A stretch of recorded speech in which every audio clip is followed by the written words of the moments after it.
welcome to Getting to Know ACS with Tracy and Jasmine. So today we have Manny, Lara. Lara's good. Lara, okay.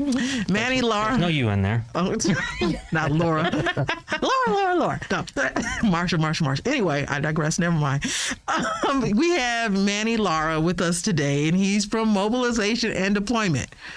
Again. So, Manny, today we're going to talk about what mobilization and deployment does for family members, because we've had 3 people. You're the 3rd person to come on here and talk about mobilization and deployment. And guess what? We don't understand. we still don't know what mobilization and deployment does. So if you can kind of let us know what is it that mobilization and deployment does for families? So hopefully 3rd time's the charm. Yes. So if you look at it, mobilization, deployment cycle support. Okay. So you look at the soldier end, but when you're looking at the family, it's all pertinent to the same thing. Before deployment, what do you want to do? Make sure they're educated on what services are there. Get ready. For those of us who were in the military, that first deployment, we didn't know what we were getting into, especially if you are a young married couple or even if you're single. You're trying to figure it out. What am I going to tell my family? What does my family need to know? Some of the things we make sure we educate them on is don't forget about your wills. That's something that you need to do, especially if you're a young soldier. Right. Me personally, my experience, I thought wills were for old people. They were like, hey, make sure you get your will done. What do you mean? But it was more of that realization of you're about to go somewhere. There's no guarantees. Right. So to prepare your family for that also is to say, let's talk about our mortality in that way, just so that we're prepared and everything is dotted and crossed and everything is good to go. Right. I wouldn't have thought about that either. And it was that education piece. So the other portion also is we make sure that they understand about that power of attorney. Yeah. And not the general one, because we've seen too many horror stories on the general power of attorneys. Okay. Soldiers come back, somebody comes back, and there's not even ice cube trays left in the house. It's like they took the ice cube trays. But really, it just has to do with some of the things that we lose focus on. If the service member's gone and they don't have that general power of attorney, and let's say your dependents lose their ID card, they can't get a new ID card without that general power of attorney. Certain things, certain aspects that way. So everything is covered. And it's really just making sure you take them, preferably 90 days before. You want to start educating them, putting all that into their mindset. We understand the separation, everything else, but that's one of the big things. So now you have the during the deployment. Okay. What do we offer families? Information. So one of the big pieces so we educate, we facilitate, but we do not dictate when it comes to the SFRGs. Did you get that? He had a little, what is it? You don't facilitate. We facilitate. You facilitate. We educate. But you don't do not dictate.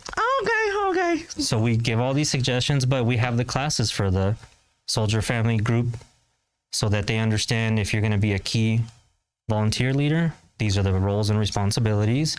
If you're going to be a key contact, if you're going to be a fund custodian. Okay. And we also do the training for the CFRRs, and I know you guys have talked about the CFRRs in the past. Okay, so can you tell us what a CFRR is? So that's your Command Family Readiness Representative. Okay. That's your green suitor. Oh, okay. So what we try to make sure, and we want to get better at doing that, is making sure that each unit knows who their SFRG is and link that SFRG with that CFR. And the SFRG is the Soldier Family Readiness Group. Okay, because those acronyms be killing us.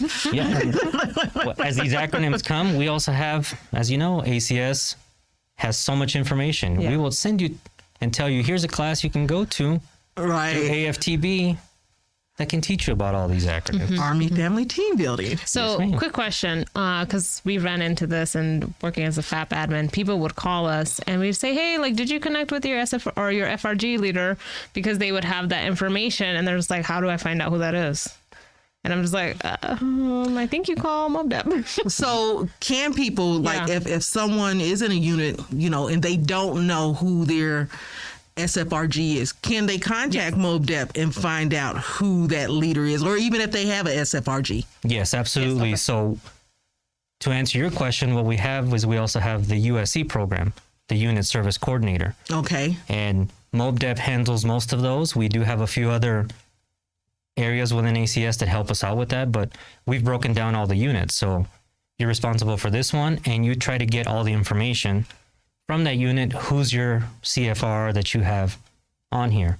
So if they do call us, we can say, here's what we have on our list, call this number, or we can reach out also, because what we try to do 100% of the time, as much as possible in MOBDEP, is do that warm handover. Okay. We don't just say, here's the number, go call them. Oh, okay. We try to make the phone call, keep them on the line, and say, let's connect you two. I have them on the line. Can you get with them?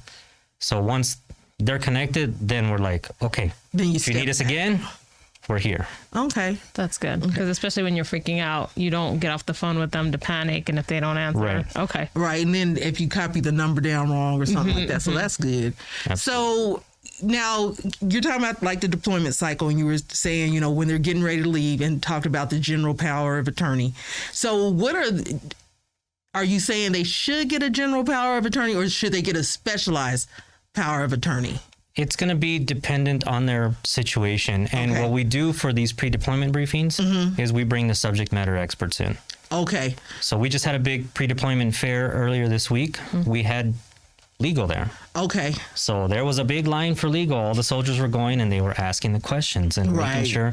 And that's really what we want. Start asking those questions, get that thought process in their mind, so they start to ask these questions. Okay, well, what am I going to do with this? Are you going to just be able to leave your car parked there? All these little nuances that a lot of people who have never deployed or not within the military community, they've never had to do anything like that. Right. And then they may have deployed, but may not have deployed with a family before. You know, Correct. having a family, like they Right. were single when they deployed, and then they get married, and then they deploy again. So yeah, that makes a lot of sense. Now, when you're looking at, again, the deployment cycle, when they're leaving, so you talked a little bit about when they're leaving, what do you do to help prepare the families for when their soldiers are coming back? Because I imagine there should be some kind of prep. Absolutely. So some of the big things, and I'm hoping to be able to do this soon now that COVID is getting a little bit better. Right. So one of the big things that I've been told about since I started working is how great it is to go do the flight support. Oh, yeah. When the soldiers come back and you get to tell the families, this is the timeline, this is when they should be here, get everybody set up. So there's that piece of making sure that the rumor mill is taken care of, making sure that they get the proper information. And again, we live in a time of social media. Yeah. Everybody wants to be the first one to put the information out there, and we just try to make sure that we have all the correct information, because there's nothing worse than when you tell somebody or they find out they should be here this day and they're not. And it builds on that anxiety of just trying to get ready. But the other things for preparation too is they will have a reintegration training once they return. Okay. And a lot of that has to do with resiliency training, which we don't do personally at MOBDEP. That's something that we kind of farm that out. We bring all those service matter experts again to the soldiers and their families, Okay. making sure that they're ready for the roller coaster ride that's going to happen when you come back. So some of the things that I've explained before. So when you're the service member and you deploy, your life kind of gets put on pause. Right. Your family cannot do that. They have to keep going. The kids get older. Things change. So when the service member comes back, they want to go back to where they left pause at and begin again. And it's very hard. You have to figure out, where do I fit in this new normal? Right. And ask those right questions. I remember getting in trouble a lot of the times. I would go back to what I used to do, and it's like, we don't do that right now like that. And Right. so you know, That was and it's your just thing. learning. I was just learning of, what do you need me to do? Right. So that you get into that.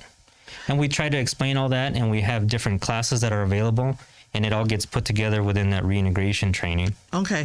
So when the reintegration training, so, you know, you just talked about, you know, the soldier coming back and trying to figure out where they fit in. Do y'all offer training for the spouses? Absolutely. So that they can figure out where they, Yeah. you know, how Absolutely. do they reintegrate the soldier back into the family? Absolutely. And a lot of it gets put out there the same way. We want to make sure that the families come to the reintegration training as well. And then we offer all those other services from there. They can go use a lot of our facilities within ACS, go get some of those other classes that are available. Right. Through FAP, through any of all those other entities to make sure that all of that is getting taken care of. Right. And we just try to remind them it's not going to be the way it was. Right. Everybody has to kind of put their part in and say, what's the new normal going to be?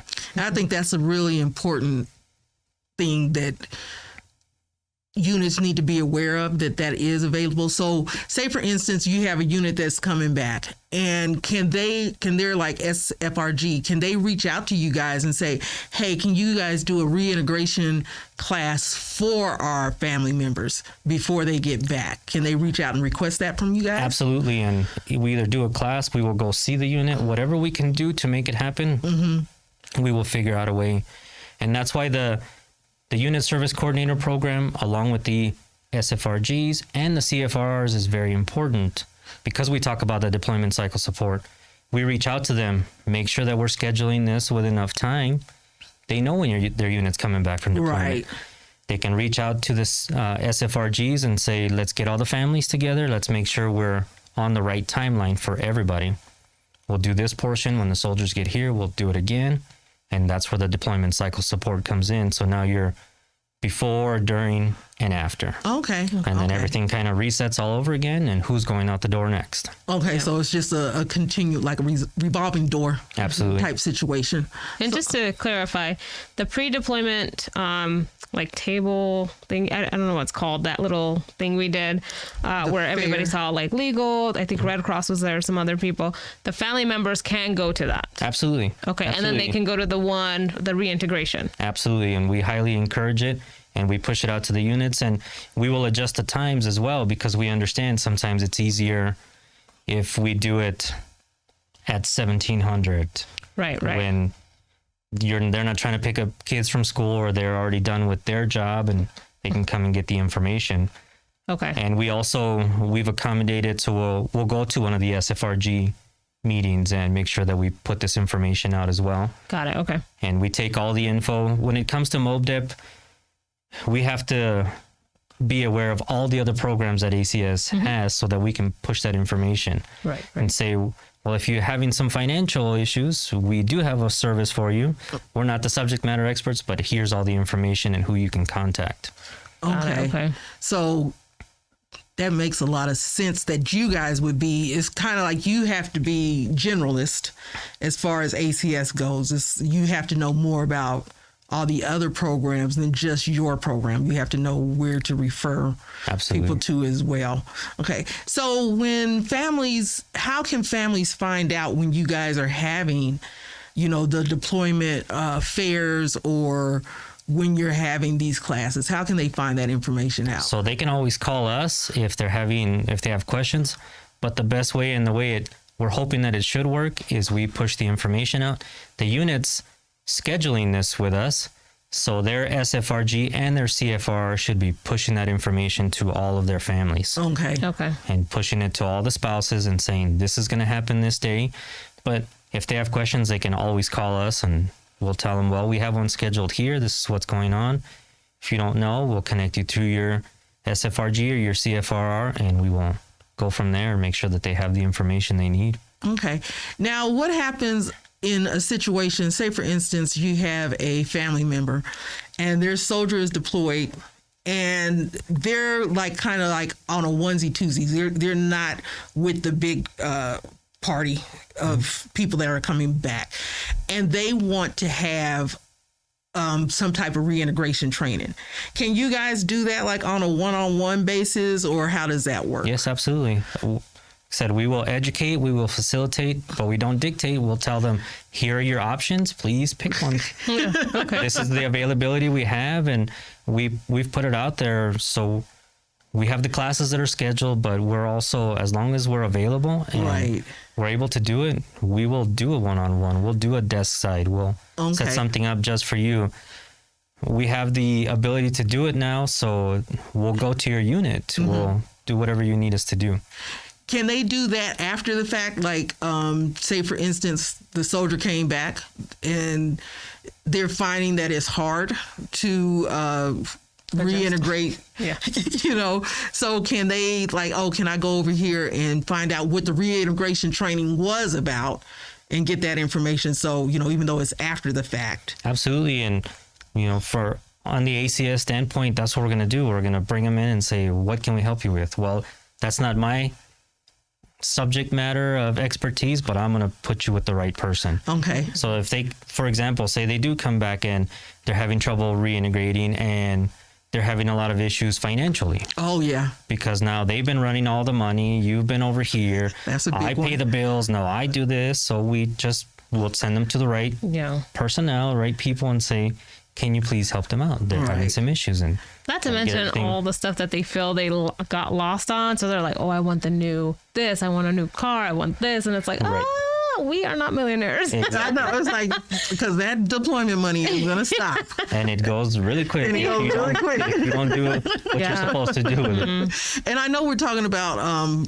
post-deployment, but then just like what pre-deployment, do you guys have classes to prepare the families on, besides getting the wills and that type of thing, but to prepare the families for what to expect, because Murphy's Law, what's going to go wrong is going to go wrong. Absolutely. Yeah, absolutely. As soon as we deploy, that's when the refrigerator stops working, the car breaks down, the kids get sick, and absolutely we have a lot of reference material for them that they can take, and we have it available. But when we do the pre-deployment briefings, those are mandated. The fair, those are nice to have. We try to encourage because you get that max participation. But the units, we try to make sure if you're going to deploy, get with us so that we can schedule it 90 days out. We can talk to the soldiers, the family members, and say, here's how everything is going to go. These are some of the things that you need to start taking a look at. There are certain briefings they have to have that are mandated. Mm-hmm.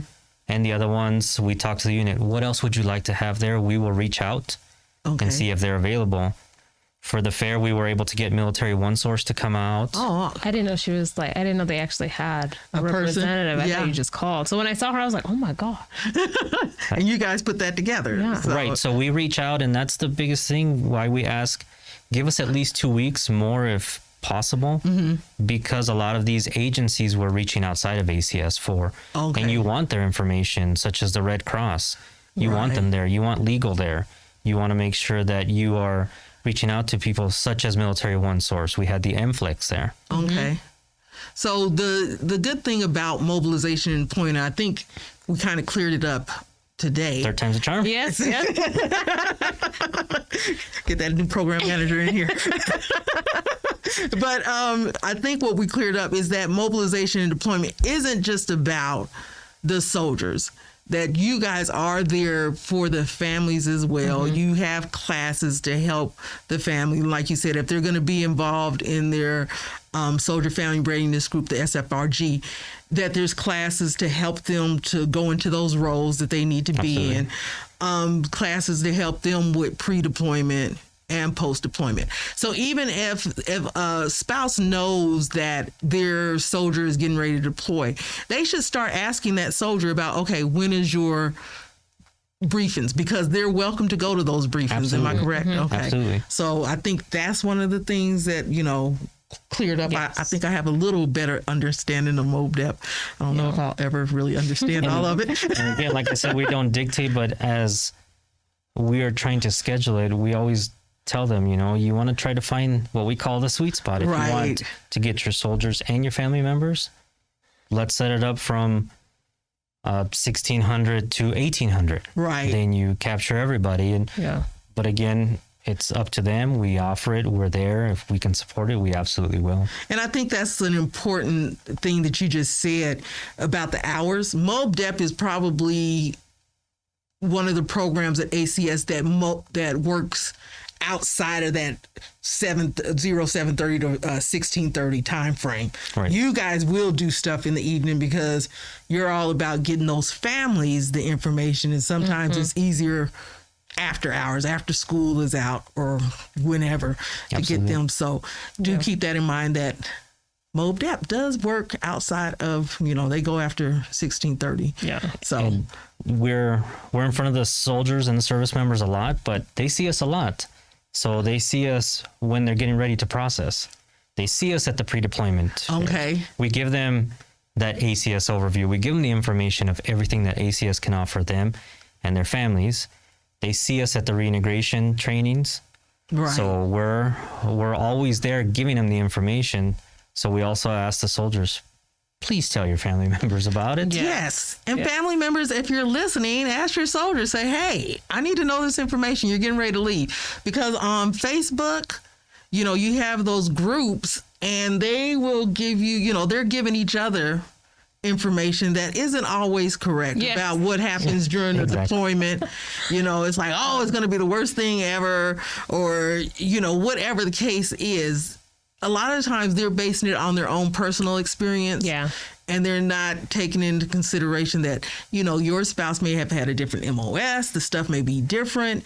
But I think the main thing is, if my experience was bad, then I'm going to blast it out and tell everybody that my experience is bad. But why was it bad? Well, it might have been bad because you didn't have the correct information that you could have got from MOBDEP. Or once they know, if they know when their soldier's going to deploy, start asking them. Asking. When is your pre-deployment briefing scheduled for? Right. Find out. Get And that then information. we'll start pushing it that way. And so we'll make sure that we schedule your reintegration training when you're coming back. Right.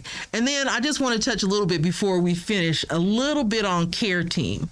So can you tell us a little bit about what the care team, what the basis of care team is, what it has, what do they offer? So the care team is taught, and the reason for the care team is just like it says, it's there to care for the families who want those services. So we try to encourage that every unit should have a few individuals trained.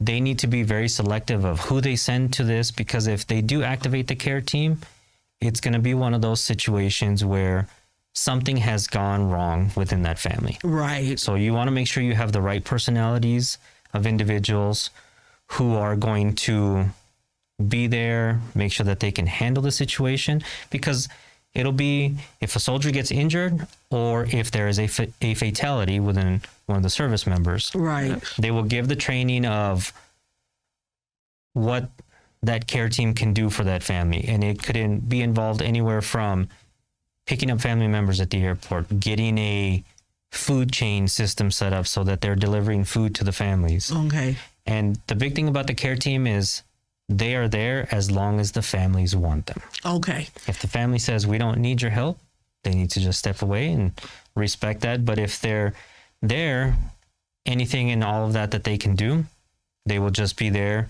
They can set up for their family members who may be coming into town. I got a reservation for you at this hotel. And they really go into what they should do and what they don't do. Okay. What they shouldn't be doing. Okay. And one thing that's important, because MOBDEP offers the care team training, but they are not the care team. Correct. So they, if that incident happened, if something happened with the family, they're not going to call MOBDEP and say, hey, this is what's going on. Then MOBDEP rallies and goes and... No, if the incident happens, then it'll be that commander of that unit who will activate the care team. Right. Because that commander will know, who do I have that's been trained on the care team. Okay, that's good. That's good information. I didn't know that. See, now you know. Yeah. That's why we're getting to know.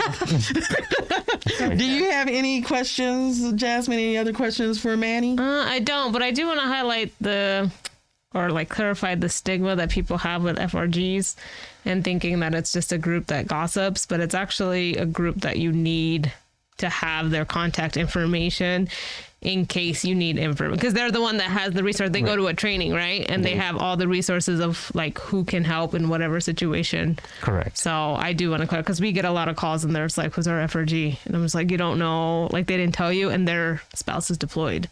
And that's the one thing you'll tell them first. If they ask you who their FRG is, you give them that education piece. And you say, well, now it's the SFRG.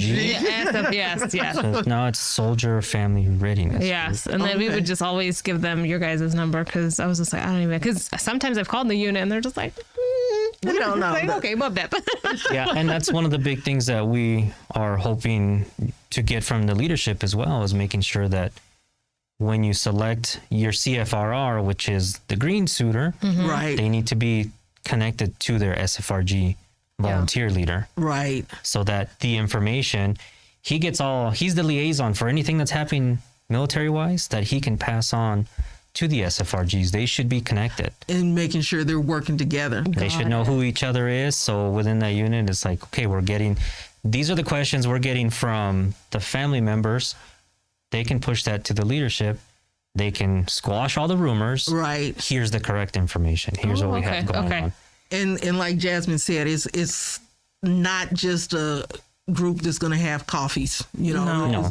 It's they're there for a reason. They were put in place for a reason, and mainly to get that information out. And even though that, like you said, that stigma that, okay, it's just a gossip group or whatever, it's not that. And There's a real purpose. I know they do have a real purpose besides, spreading rumors. In fact, they can squash the rumors. Exactly. And here's the correct information. And here's the correct information. Good. Okay.